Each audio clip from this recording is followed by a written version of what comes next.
오늘 제가 말씀드리려고 하는 것은 현 문재인 정부의 경제정책의 기본적 성격에 관한 것입니다. 제가 앞으로 여러 가지 경제 이슈를 생각하면서 이 모든 것을 설명할 때마다 부딪힐 문제가 한 3가지 있지 않나 이렇게 생각이 됩니다. 첫째는 이 정부, 문재인 정부의 경제정책의 배경과 그 기본적 성격에 관한 것. 두 번째는 현재의 우리 한국 경제를 어떻게 이해해야 하는가. 그냥 이대로 흘러가면 되는 건지 아니면 상당히 어려운 위기적 상황에 처해 있고 또 앞으로 더욱더 위험해질 가능성이 있는 것인지 하는 문제입니다. 세 번째는 정책 위반에 있어서 이 실무자들이 생각을 하고 기능하고 또 책임을 져야 될 영역과 정책의 최고 결정 책임자들이 해야 될 일과 그리고 그 책임에 관한 문제가 아닌가 이렇게 생각이 합니다. 우리 경제의 각 분야의 문제를 서술 말씀드리기 이전에 이 3가지 문제에 대해서 이번부터 3회에 걸쳐서 설명 말씀을 드리고 그 다음부터 구체적인 경제 현안에 관한 저희 생각을 이야기하는 순서로 할까 이렇게 진행합니다. 그래서 오늘은 그 첫째 번으로서 현 문재인 정부의 경제정책의 기본적 성격에 대해서 이야기하고자 합니다. 경제를 좀 아는 사람들이 볼 때 지금 벌어지고 있는 많은 정책들, 그 정책들이 참 어떻게 생각하면 너무나 터무니없고 한 번도 들어본 적이 없는 그런 정책들이 많이 있습니다. 또 이런 정책을 수립하는 데 있어서 사회적 협의, 공론 이런 과정을 충분히 거치지 않고 중대한 정책들이 그냥 쏟아져 나오고 있는데 왜 이럴까? 이런 문제에 대해서 저는 나름으로 생각을 해봅니다. 경제학을 흔히 경험과학이라고 이야기하죠. 우리가 쭉 오랫동안 경험한 것을 갖다 축적해서 거기서 공통원리를 추출하고 이것을 통계적으로 정리하고 그렇게 해서 경제 이론을 정립한 후에 이것을 현실 경제에 적용해 나가는 것, 이것이 경제 정책의 과정이다 이렇게 생각이 되는데 경험과학으로서 이 경제학, 경제의 원리와 너무나 맞지 않는 그런 정책과 제도들이 지금 남발되고 있다 이렇게 생각됩니다. 흔히 마차가 말을 끄는 것에 비유하는 소득 주도 성장, 소위 소주성 하는 거죠. 기업의 이해에 대한 이해의 부족에서 나오는 몇 가지 중요한 사항들, 주 52시간제를 강요하는 거라든가 혹은 최저임금을 급격하게 인상하고 있는 거 등등 기업을 규제하는 여러 가지 제도 법령들이 지금 쏟아져 나오고 있습니다. 기업을 범죄시, 심지어 범죄시하는 그런 사고도 없지 않아 있습니다. 일자리 창출을 이 정부는 최고의 경제정책이라고 내세우는데 일자리를 누가 만듭니까? 기업이 만들어야 되는데 기업에 대한 인식을 이렇게 가지면서 일자리 창출하는 것이 과연 가능하겠나 이런 생각을 갖지 않을 수가 없습니다. 구체적인 숫자는 말씀드리지 않지만 우리 경제 재정, 국가 재정의 적자 아주 심각합니다.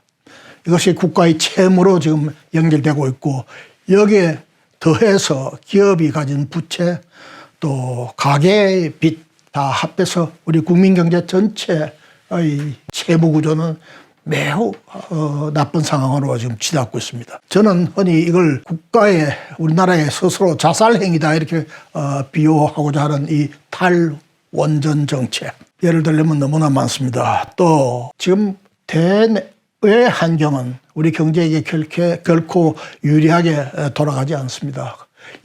그러나 대외 환경에 절대적으로 영향을 받을 수밖에 없는 우리 한국 경제가 지금 대외 환경에 대해서 별도 특별한 고려를 없이 우리식 경제 운영을 하고 있지 않는가 이렇게 생각합니다.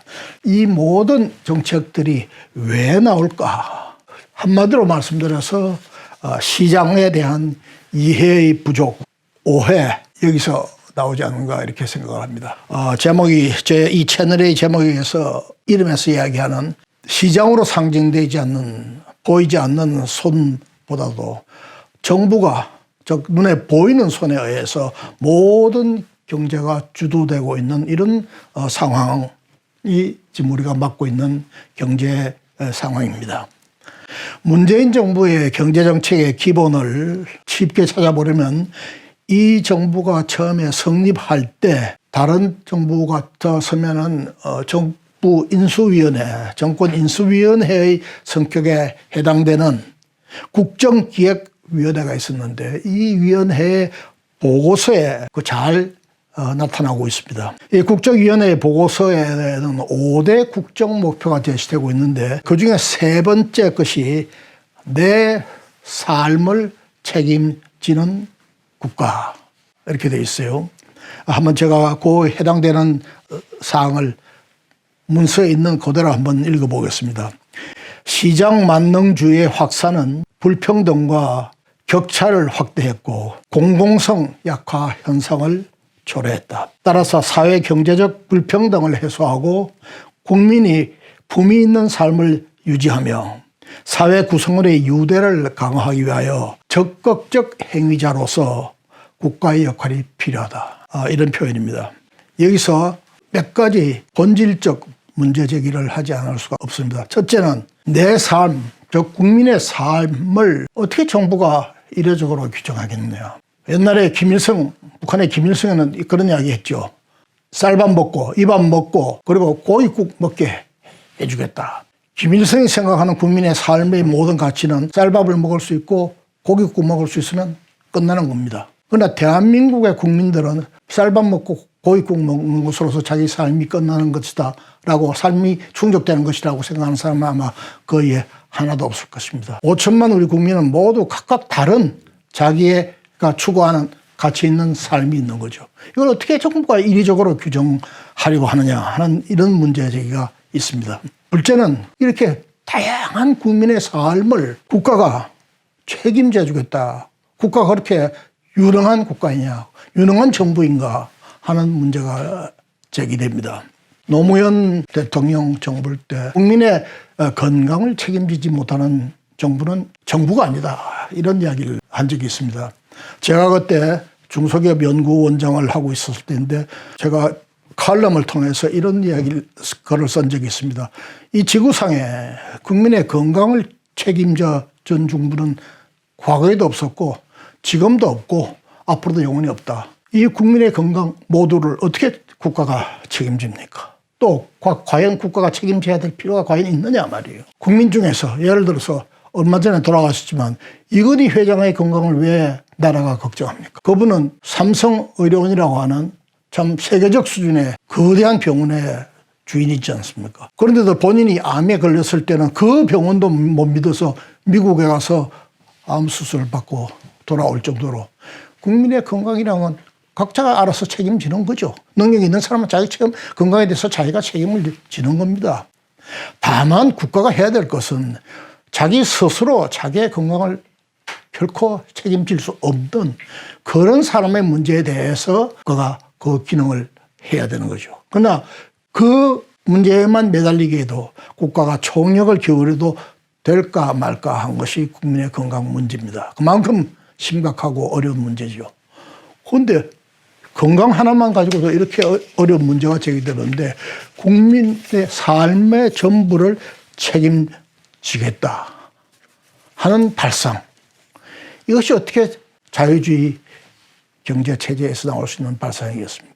이것은 국가 주도적 경제 사상이 아니면 나올 수가 없는 발상입니다. 또 하나 중요한 착각을 하고 있는 것을 이 문서에서 발견합니다.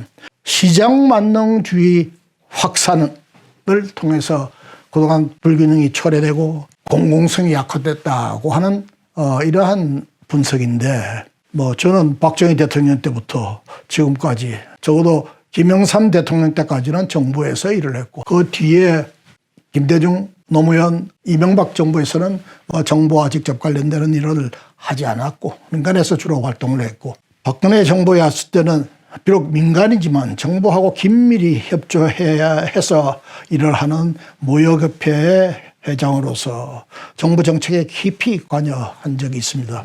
제가 이렇게 50년 가까운 정부의 경제정책의 실무자로부터 최고 책임자에 이르기까지, 또는 정부의 가장 중요한 여러 가지 분야의 연구 책임자로 활동하면서, 또는 7만 무역인들의 대표라고 하는 무역협회 회장을 하고 있는 전 기간을 통해서 제가 경험한 것은 어떤 정보를 막론하고 시장의 원리에 100% 충실하고 시장을 어떻게 하면 보다 더 활성화하고 시장을 통해서 경제 문제를 풀어갈 것이냐 하는 걸 가지고 진정으로 고민하는 정부를 별로 보지 못했단 말입니다. 저는 마지막 정부에 있을 때는 말할 필요도 없었고, 마지막 공직이라고 할 수 있는 무역협회 회장을 할 때 그 이전에 박근혜 이 정부, 박근혜 대통령이 대통령 되기 직전에도 새로운 경제 정책 방향의 모색, 이런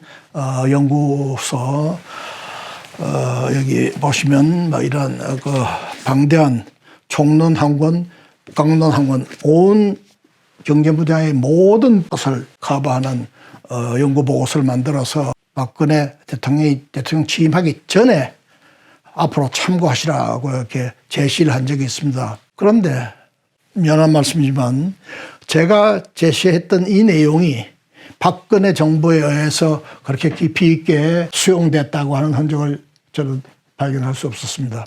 다시 말하면 언필칭 시장경제의 원리에 충실하겠다고 이야기하는 정부도 구체적인 정책을 채택하는 데 있어서 시장과 너무나 먼 거리의 정책들을 채택하고 있는 경우가 많았다, 이런 말씀이 됩니다. 제가 무역협회장을 그만두고 나올 때 기자회견을 했습니다. 퇴임 기자회견을 했는데 그때 어떤 기자가 이런 질문을 저한테 던졌어요. 왜 회장은 밤낮 시장하느냐. 그래서 제가 이렇게 답변했습니다. 이 지구상의 동서고금을 통해서 시장을 존중하지 않은 경제가, 잘된 경제가 단 하나의 예라도 있다면 당신이 들어보라. 그렇다면 나는 내 생각을 철회하겠다. 기자가 답변을 못했습니다. 사회주의 정부, 전형적인 사회주의 공산주의 정권인 중국조차도 경제에 관한 하는 시장 경제를 하겠다, 이렇게 하고 있는 거죠. 제가 애곡컨대 상당히 아이러니컬하지만 제가 경험한 여러 대통령 중에서 시장 경제의 원리에 가장 그래도 충실하게 하려고 애를 썼던 가장 기억나는 대통령은 역설적으로 전두환 대통령입니다. 군사정부의 성격을 벗어나지 못하는 전두환 정부가 오히려 자유주의 경제학자들 또는 경제이론가들, 경제행정가들을 적극적으로 중용해서 그 사람들의 의견을 들어가면서 한국 경제를 보다 더 시장 경제화하려는 노력을 했어요. 제가 그때 제시했던 연구 보고서의 내용은 별거 아닙니다. 제가 항상 주장하는 것 같아요. 시장으로 돌아가야 된다. 시장과 정부가 해야 될 역할을 구분해야 된다. 정부는 시장과의 관계에 있어서 해야 될 일을 하는 것도 중요하지만 하지 말아야 될 일을 안 하는 것이 더욱 중요하다. 기업이 매우 중요하다.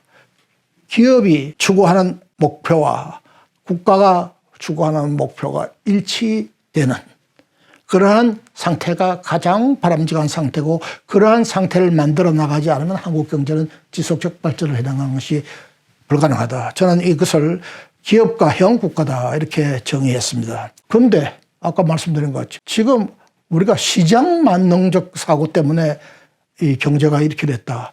너무나 진실과 거리가 먼, 아니면 시장에 대한 최소한의 이해도 갖지 않은 데서 나오는 이야기가 아닌가, 이렇게 생각합니다. 이 정부의 주요 정책 문서 어디에도 시장이란 단어가 있는 것을 찾을 수가 없습니다. 예를 들어서 소득주도 성장, 주 52시간제, 최저임금 급격한 인상, 기업에 대한 여러 가지 규제를 남발하는 이런 정책, 이것 다 국가주의적 경제 사상에서 비롯되고 있는 것입니다. 그런 의미에서 저는 이 정부를 전형적인 국가주의 경제 사상에 젖어 있는 정부, 또 더 직접적으로 이야기한다면 사회주의적 사상에 함몰되어 있는 정부다, 이렇게 생각을 합니다. 자유주의 경제를 하겠다, 시장경제 하겠다고 하는 나라에서도 심지어 시장경제의 원리에 어긋나는 정책이 남발되고 있어요. 우리나라에 저는 너무나 많은 것을 보고 또 그런 걸 하는 사람들과의 참 많은 다툼을 해가면서 공직을 수행했는데 제가 저 혼자 이렇게 생각하는 거 아닙니다. 자유주의 경제학자 중에서 가장 대표적인 프레드리크 하이에크 이런 이야기 했어요. 자본주의를 표방하는 나라에서도 사회주의 정책이 넘쳐난다. 심지어 미국에도 사회주의 정책이 너무너무 많다. 이런 이야기입니다. 하물며 사회주의 정부를 정책을 추구하는 이 정부, 이 문재인 정부에서는 올 것도 없는 것이 아니냐 이렇게 생각합니다.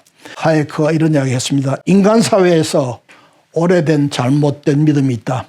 정부만이 이상 사회를 설계할 수 있는 가장 완전한 능력을 갖췄다라는 믿음입니다. 정부, 제가 경험한 정부 결코 그렇게 유능한 정부 아닙니다. 정부는 국민의 평균 수준 이상도 이하도 아닙니다. 이 정부가 모든 경제에 관한 모든 문제를 다 직접 다루겠다. 시장의 보완자, 시장에 문제가 생겼을 때 그것을 조정하는 조정자가 아니고 시장을 대치해서 직접 플레이어로서 경제를 운영하겠다고 하는 이 정부의 기본 계획 문서, 바로 이 정부의 성격을 명백하게 명확하게 나타내는 것이죠. 앞으로 제가 말씀드리려고 하는 수십 차례에 걸쳐서 말씀드리려고 하는 구체적인 경제 현안들은 다 이 정부의 경제정책에서 정책의 기본적 성격에서부터 흘러나오는 것이다. 여기에 대한 근본적 변화가 없이 개별 정책의 개선이 과연 기대될 수 있겠는가 하는 회의를 갖는 것이 저의 생각입니다. 오늘은 여기까지만 말씀드리겠습니다. 보이지 않는 손의 김인호였습니다. 감사합니다.